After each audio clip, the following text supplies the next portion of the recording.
Patrick here, Half Cheetah Will View, and welcome to day 10 of the 31 Days of Halloween. So we have covered a lot of movies so far, but I thought I'd mix in something a little different. I thought I'd mix in a little true crime.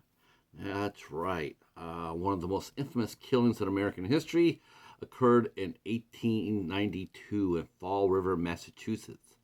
And it is still being written about, still talked about today, still having films made about it, still discourse uh, about the case.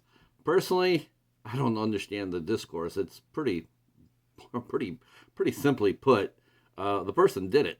There's nobody else that could have done it, um, according to the facts. But that is what legends are made of, right? You know, he says, she said. But the movie we're going to be talking about today is from 2014, and it is called Lizzie Borden Took an Axe. That's right. This film had a pretty strong cast to it. Of course, Christina Ricci, who starred as Wednesday Addams, and a bunch of other good movies. Played Lizzie Borden. Clea Duvall, who was in John Carpenter's Ghost of Mars, and a ton of other good movies. Starred as her sister Emma Borden. Billy Campbell, who squared off against Jennifer Lopez in Enough, is in here. And surprisingly, and some other great people. Sarah Botsworth played Lizzie's mom, and she starred in, the first time I ever saw her was she did the Anne of Green Gables trilogy for PBS, so the Canadian version of the film, of the story, and it starred Martin Sheen and the lovely Ella Ballantyne. Stephen McHattie, who is a underrated, and I do mean underrated, horror icon. Stephen McHattie has done so much, and no one ever talks about him. He starred as Andrew Borden, Lizzie's dad. Actually, Abby Borden was the stepmother. And in a really, really good turn by someone you don't expect to play in a good guy role, because he rarely ever gets the chance. Greg Henry starred as Hosea Knowlton. He was a district attorney. Wow, he was really good in this too. Really good. I was like, I've always used to seeing him playing the heavy, so it was really strange to see him on the side of the Angels. And wow, he was cool as hell. So of course, the story is really well known. Lizzie Borden took an axe. What's that saying? Took an axe, gave her dad 44 whacks. When she saw what she had done, she gave her mom 40, whatever it is. Basically, she killed her parents. And so that's just what this is talking about. This is another version of the story. And Christina Ricci stars as Lizzie Borden, as I said. And it tells the story of what happened, what sort of circumstances were around it. There were some several questions about it, like doping Lizzie up before her inquest appearances. That might have played a role into her being charged. Of course, she was charged for both murders, and she was acquitted. That is of the record, so I'm not spoiling anything there. It's funny is that this movie was actually called out for being a little bit campy. In fact, Christina Ricci was quoted saying it's a little bit campy. I actually did not find that. I find it campy. What did sort of sour the movie a little bit was the choice of the score. That I had a problem with. I have to admit, I did not like the score at all by Tree Adams. I did not like that at all.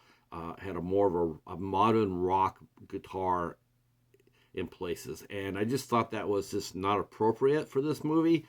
They treated the story itself as straight, so I couldn't understand why director Nick Gomez decided to throw up the rock music. I truly don't understand that. This movie was came out in 2014 on Lifetime, and it was critically acclaimed. Christina Ricci got a lot of praise for it. And as did the cast, it got a lot of acclaim for it, And in fact, it did so well for Lifetime that they, what was originally a one made-for-TV movie, they made into a miniseries called The Lizzie Borden Chronicles, which aired in 2015 and basically uh, uh, followed up on what happened in the movie. It says, and Ricci has been described the film and its follow-up as being self-aware, campy, and tongue-in-cheek. I did not get that. I really didn't. I thought all the actors really gave it their all. It had a sense of seriousness to it. I didn't feel any camp at all. I felt it was really intense. I was really curious to see how the court drama would play out. And all the actors gave it their all. I didn't get that unless Christina, especially the tongue in cheek part, because her Lizzie Borden was not a nice person, not a nice person at all. Um, but it was really a really well made film, except for that damn score. Uh, there's tons of books about the Lizzie Borden case. You don't need to, it's pretty out there. Go to the library, you can find out any books or eBay or what have you. So you can read about the Lizzie Borden case. She was acquitted of her parents' murder. She did suffer for it though. She was acquitted. She basically became a pariah in her hometown. She never left her hometown, but she became a pariah. Nobody really associated themselves with her. Her sister moved away, had nothing to do with her for the rest of her life. Lizzie Borden died at age 66, actually a little bit before her sister did. She died at 66. So, interesting movie. I really liked it. I thought it was really well done, and I would recommend it. But man, that score. Ugh.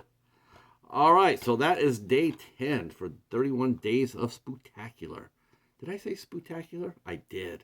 Or Halloween, whatever one you want to run with. So we will be back with day 11. But thanks for watching. If you're new to the channel, please consider giving us a sub.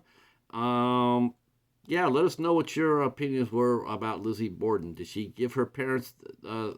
actually, she only gave her mom 17 whacks, and she gave her dad, I think less than 10. But it was enough to do the job. But let me know what you think of Lizzie Borden. Guilty or innocent?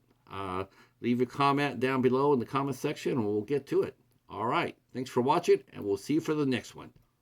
Peace.